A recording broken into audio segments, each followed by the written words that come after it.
gagawin? Makinig kay Ma'am. Okay. Napakadali lang. Sige. So, let us divide 79 by 15. Okay, ganito siya. Ililista natin 15 times 1, pera. 15. So, malapit na ba ang 15 sa 79? Hindi pa. So, 15 times 2, pera na, 30. 15 times 3, 5 times 3, 15, 45. Malapit na bang 45 sa 79? Hindi pa. Dito tayo. 15 times 4. 20, 60. Malapit na.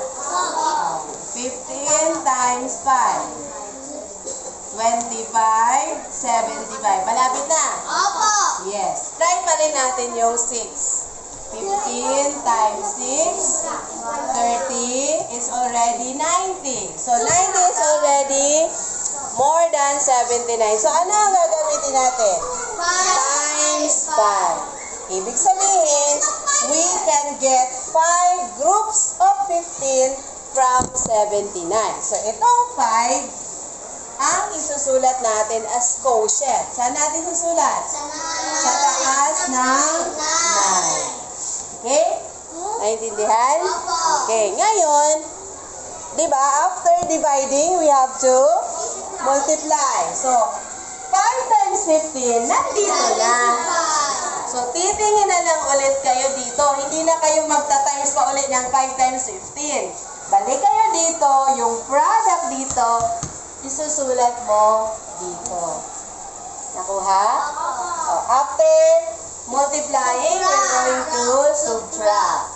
9 minus 5, 4. 7 minus 7, 0. So, bring down 6. So, we have 46 divided by 15. Hanapin dito ang pinakamalapit sa 46. 45. Ano ang ginamit? 3. So, ibig sabihin, 46 divided by 15 equals 3.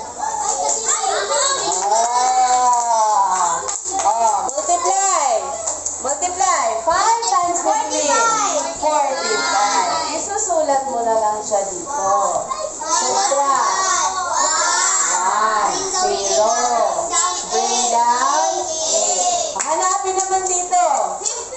Dito, 15. Ibig sabihin, 18 divided by 15 equals 1. Multiply. 1 times 15, 15.